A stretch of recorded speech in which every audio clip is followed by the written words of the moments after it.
Assalamualaikum, salam sejahtera, salam Malaysia, salam kuasa ketiga. Jika audio jelas, boleh tolong maklumkan kepada saya. Share ramai-ramai, jangan ke mana-mana ya. Jika ada gangguan siaran, kita akan kembali selepas gangguan itu. Dan sertai Telegram saya, Regi Jesse Rita Udin. Jangan lupa sertai ya, banyak kali saya dah pesan.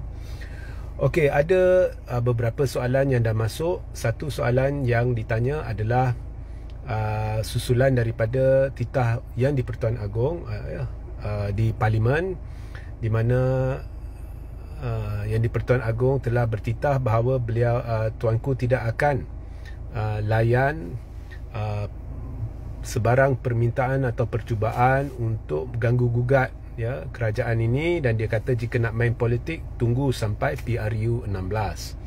Okey, so ini orang minta saya jelaskan spesifiknya. Soalan itu bertanya bagaimana dengan perlembagaan dan majoriti Perdana Menteri yang boleh diuji dan kestabilan kerajaan. Okey, so saya nak asingkan kestabilan kerajaan ni cerita lain dan perlembagaan persekutuan dan majoriti Perdana Menteri cerita lain.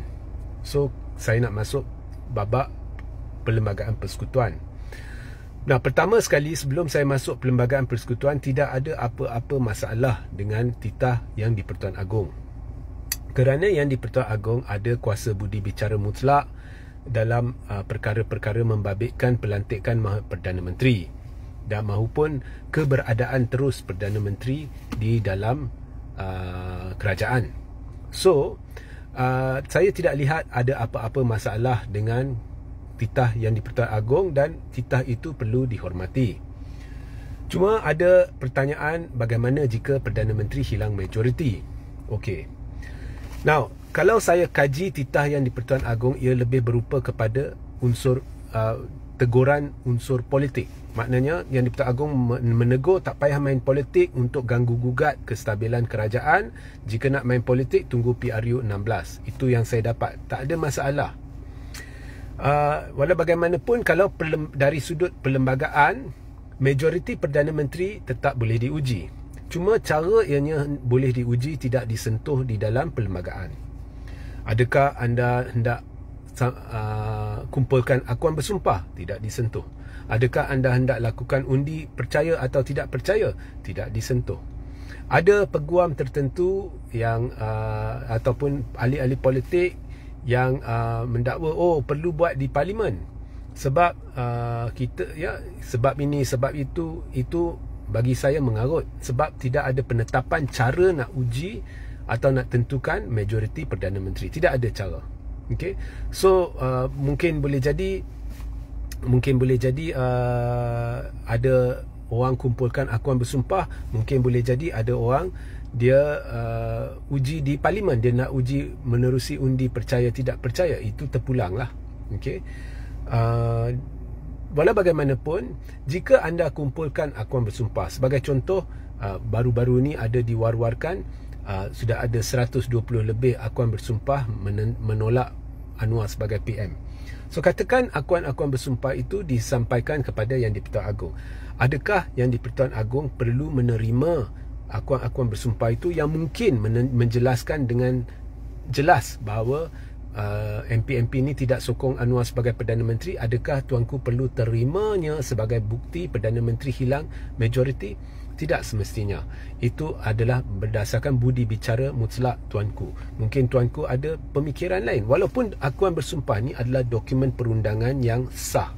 Ya, jangan pandang remeh akuan bersumpah ini, dan anda tidak boleh buat akuan bersumpah sewenang-wenangnya. Jika anda didapati tipu dalam sesuatu akuan bersumpah, itu sudah jadi kesalahan dari sudut perundangan. Tetapi jika mungkin tuanku merasakan MP-MP ini mungkin esok mungkin mereka ada macam-macam, saya tak nak masuk lah apa pertimbangan tuanku. Tetapi tuanku tidak semestinya menerimanya sebagai bukti Anwar sudah hilang majoriti.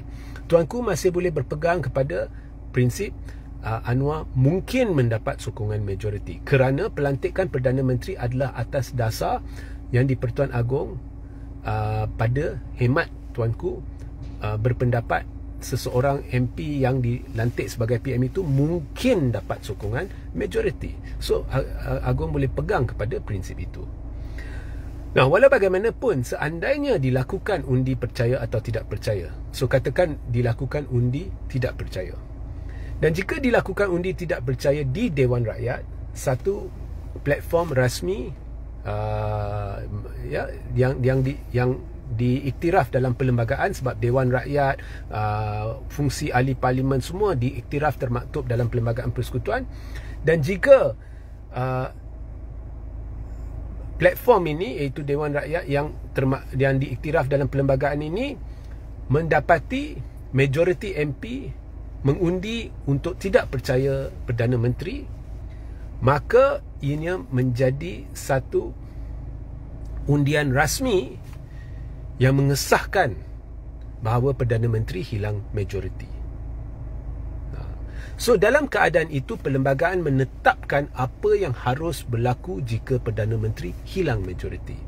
Maka jika dilakukan undi tidak percaya dan Perdana Menteri didapati hilang majoriti, atau jika dilakukan undi percaya dan kerajaan tidak menang undi percaya itu dan Perdana Menteri didapati hilang majoriti, maka secara berperlembagaan Perdana Menteri wajib menghadap Yang di-Pertuan Agong untuk letak jawatan, atau Perdana Menteri ada option untuk usulkan pembubaran parlimen.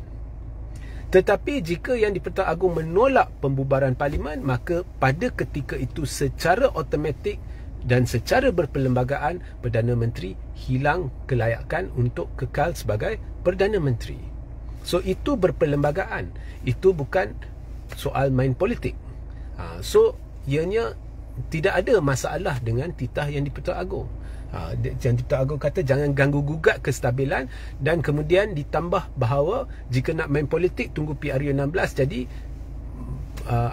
gambaran yang saya dapat ialah Yang di-Pertuan Agong bercerita berkenaan dengan kalau nak main politik untuk ganggu gugat kerajaan, lebih baik tunggu PRU 16. Tetapi secara berperlembagaan, ianya jika terbukti menerusi proses yang tidak dapat dipertikai, ya, bahawa Perdana Menteri hilang majoriti, maka proses perlembagaan perlu dituruti. Sekiranya tidak, maka berlaku krisis berperlembagaan di negara kita. So itu tidak ada masalah. Dan ini hanya untuk menjawab soalan. Hakikatnya, adakah undi tidak percaya akan berlaku? Jangan buang masa.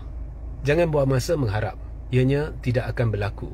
Dalam persidangan ini, dalam tempoh 14 hari, jika benar-benar mereka nak buat undi tidak percaya, patutnya dah bentangkan usul ini ataupun masukkan cadangannya 14 hari yang lalu. Ianya tidak dibuat. Okey, tak apa, sekarang Dewan sudah bersidang, mereka boleh masukkan usul tergempar. Adakah mereka buat? Percayalah, mereka tidak buat dan mereka tidak akan buat. Kerana apa? Kerana pada satu ketika memang sudah ada majoriti yang menolak Anwar Ibrahim dalam hitam putih. Tetapi apa yang berlaku ialah satu persetujuan sudah dicapai. Rata-ratanya semua bersetuju atau hampir semua bersetuju Hamzah Zainuddin jadi Perdana Menteri. Hari ini saya sebut nama lah Hamzah Zainuddin, dan saya sebenarnya dah sebut beberapa kali sini sana lah, jadi Perdana Menteri. Kemudian tiba-tiba Muhyiddin Yassin membuat U-turn. Muhyiddin Yassin dulu dah bersetuju untuk tidak terus bertanding jawatan Presiden Bersatu.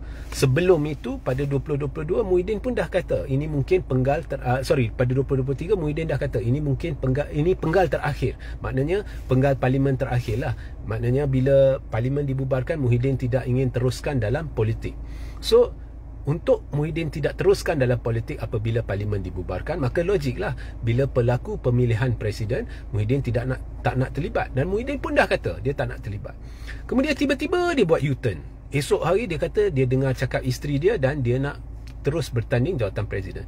So bila dia terus bertanding jawatan presiden, ianya jadi pelik, kerana jika dia kekal bertanding jawatan presiden dan seterusnya kekal sebagai Presiden Bersatu, pemilihan seterusnya semestinya selepas PRU 16. Kerana jika pemilihan bersatu dekat dengan PRU 16, lazimnya parti akan minta ROS untuk beri pelanjutan untuk lakukan pemilihan selepas PRU 16. Maknanya Muhyiddin akan kekal Presiden Bersatu melangkaui PRU 16. Ini bercanggah dengan kata-kata dia bahawa dia nak jadikan ini penggal terakhir dalam politik.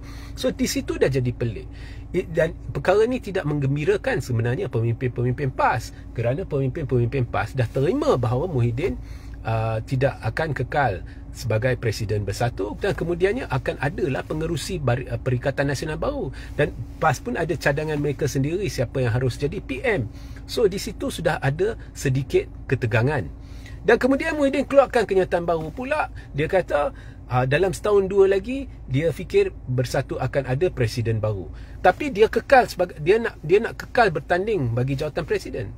Maknanya dia beri gambaran dia akan kekal, dia akan bertanding jawatan presiden. Kemudian lepas menang, lepas 1-2 tahun dia akan ke tepi dan beri orang lain memangku jawatan presiden. Dan jika dia nak beri orang lain memangku jawatan presiden, siapa dia nak beri? Adakah dia nak beri Faizal Azumu? Adakah dia nak beri siapa? Siapa dia nak beri? Siapa-siapa pun dia beri, Faizal Azumu ke, Azmin Ali ke, atau di kalangan timbak naik presiden yang ada pun, Bersatu akan hancur. Sebab kekuatan Bersatu sekarang ni dia atas dua ikon, Muhyiddin Yassin dan Hamzah Zainuddin. So nampaknya Muhyiddin ni dia ada cara dia ada pemikiran dia sendiri siapa dia nak pastikan orang dia terajui bersatu. Kecelaruan ini menyebabkan sudah berlaku kemelut siapa akan jadi Perdana Menteri dalam Perikatan Nasional.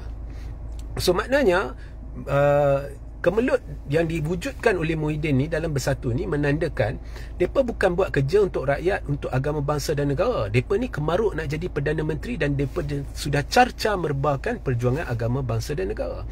Jadi saya dah pesan berapa kali, buat apa nak tuding jari Anwar tidak betul, Zahid tidak betul, sini lagi tak betul. Rupa-rupanya mereka ni bukannya berjuang untuk anda, penyatuan Melayu. Melayu dah bersatu. Seluruh negara Melayu dah bersatu. Tapi yang pemimpin-pemimpin ni, mereka bukannya berjuang untuk penyatuan anda. Mereka berjuang untuk poket dan jawatan career mereka. So what for saya nak serang Anwar lagi? So jangan harap akan berlaku undi tidak percaya. Dan saya kesiankan PAS, kerana PAS tidak bertegas dalam isu ni. Saya sarankan PAS bertegas dan PAS tetapkan bahawa pengerusi Perikatan Nasional harus jadi parti terbesar, iaitu PAS. Saya sarankan PAS ambil alih jawatan pengerusi Perikatan Nasional. Dan yang lebih penting lagi, saya nak nasihatkan Timbalan Presiden PAS, Tuan Ibrahim yang membuat kenyataan hari ini, tolonglah, janganlah cerita lagi kerajaan ini tidak akan tahan sepenggal. Tolonglah, lupakan nak jatuhkan kerajaan, fokus nak jadi pembangkang. Jangan beri harapan palsu kat ummah. Fokus kat penyatuan Melayu, fokus kat perjuangan sebagai pembangkang. Jangan cerita lagi nak tumbangkan kerajaan. Sebaliknya, kerjasama dengan kerajaan untuk cari jalan untuk membantu rakyat, menerusi pemberian cadangan, idea dan sebagainya. Ya. So itu penjelasan saya. Sehingga kita berjumpa di lain masa. Assalamualaikum. Salam sejahtera, salam GBN, salam Malaysia, salam kuasa ketiga.